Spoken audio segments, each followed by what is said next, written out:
अस्सलाम वालेकुम जी। तो आज का इजी और सिंपल सा टॉपिक है माइटोसिस। तो मेरे बेटे माइटोसिस क्या है? हमारे पास माइटोसिस एक ऐसा प्रोसेस है जो हमारी बॉडी में हर टाइम होता रहता है। जब हमारे पास नए सेल्स बनते हैं उसको बोलते हैं माइटोसिस।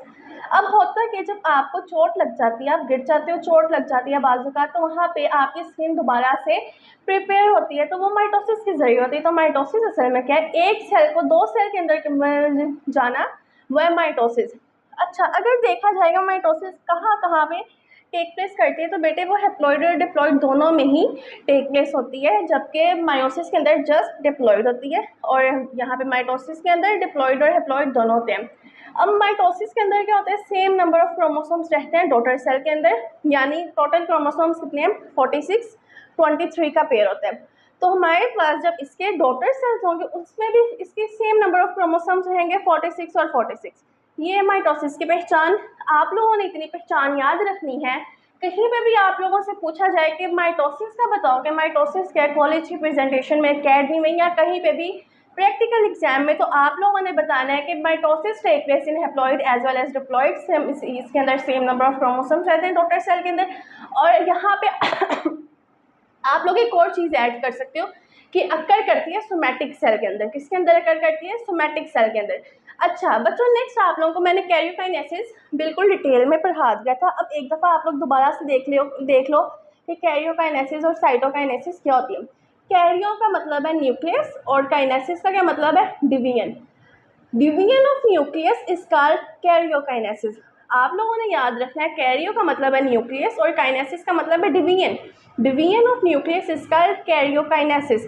और दूसरी जगह आती है साइटोकाइनेसिस। तो डिवीजन होना, साइटो का मतलब है सेल, यानी होल सेल, या साइटोप्लाज्म ले लो या आप लोग होल सेल लो।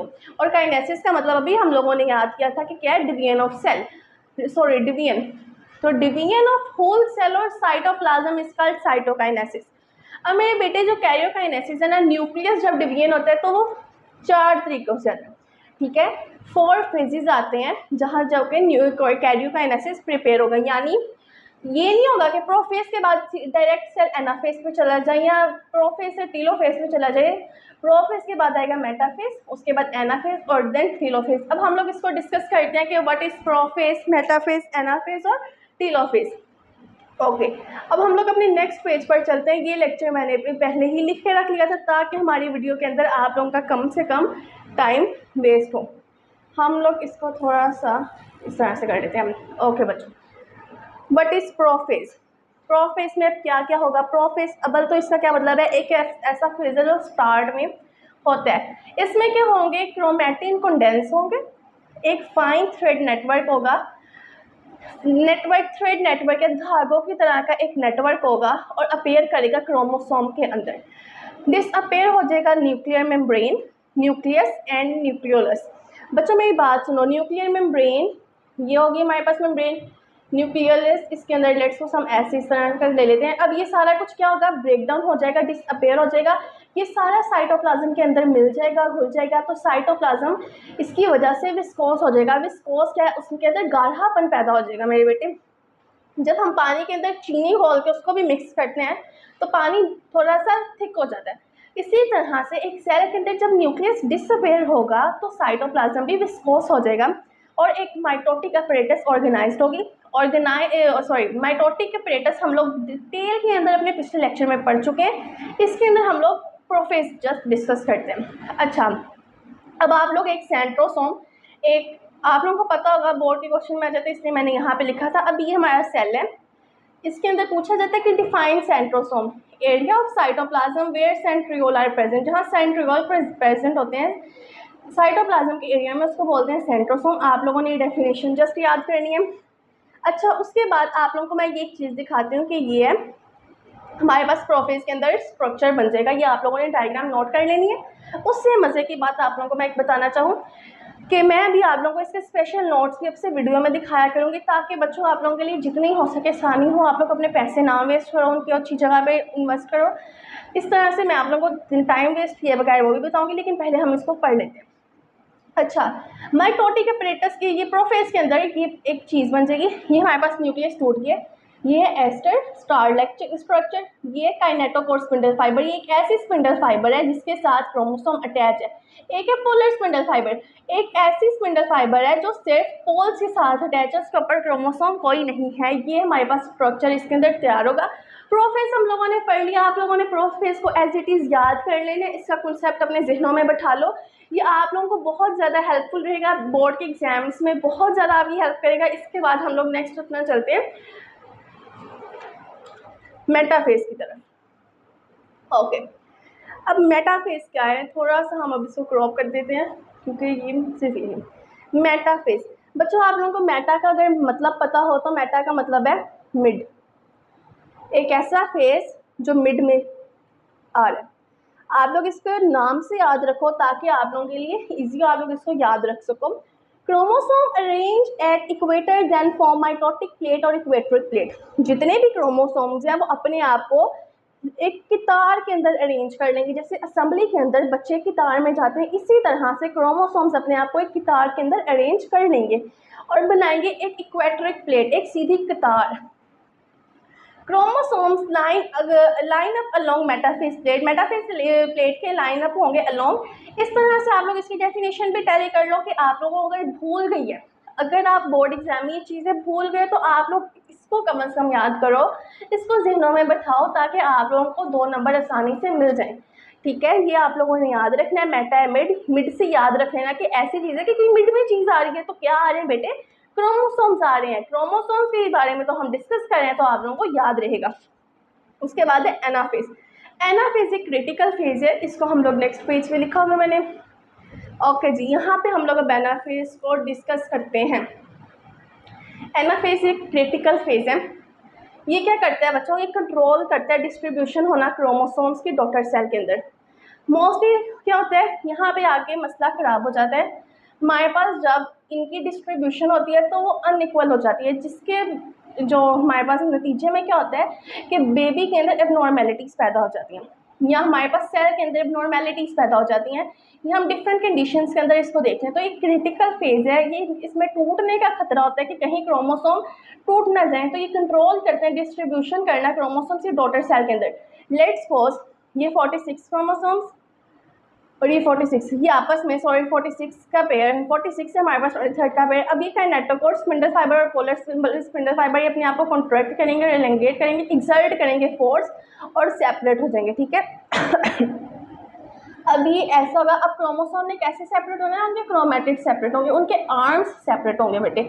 अब ये डेफिनेशन है, डायग्राम है, सॉरी। अगर आप लोगों को समझ नहीं आ रही तो मैं आप लोगों को एक कोड यहाँ पे बना के देती हूँ। जैसे ये हमारे पास क्रोमोसोम है, इसका एक दिया गया और दूसरा इसका हमारे पास आ गया ये। ठीक है, एक ये और एक ये इस तरह से सेपरेट हो जाएंगे। तो ये ऊपर आप लोग डायग्राम देख लो, ये है एनाफेज, मोस्ट क्रिटिकल फेज, यहाँ से आप लोगों ने याद रखना है। उसके बाद लास्ट फेज है हमारे पास टीलोफेज, बहुत आसान और सिंपल से।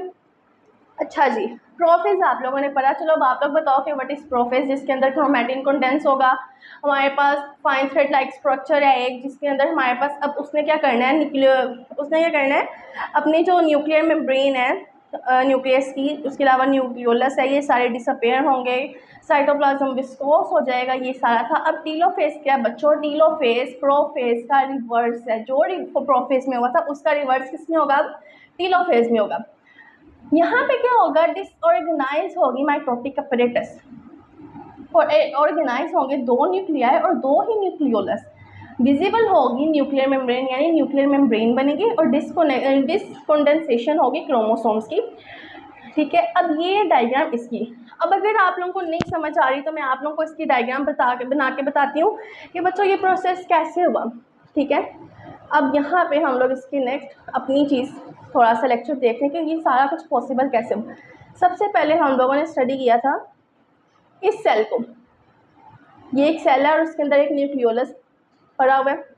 ठीक है, अब इस सेल ने कन्वर्ट होना है इसके अंदर, इस सेल के अंदर सबसे पहले ये न्यूक्लियर इन्वेलप फूटेगी, न्यूक्लियोलस, ये सारा कुछ इसके अंदर मिल जाएगा साइटोप्लाज्म के अंदर और एक ऐसा स्ट्रक्चर बन जाएगा।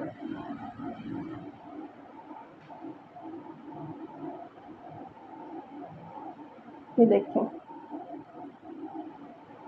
ये स्ट्रक्चर बन जाएगा। अब ये स्ट्रक्चर किसका है? प्रोफेज का। किसका बच्चों? प्रोफेज का। अब इस प्रोफेज के बाद हमारे पास एक और फेज आएगा। अब नेक्स्ट जो हम लोग डिस्कस करेंगे कि नेक्स्ट क्या होने लगा है। नेक्स्ट भी इसी तरह से इन सब क्रोमोसोम्स ने बच्चों अपने आप को एक लाइन के अंदर खड़ा कर लेना है।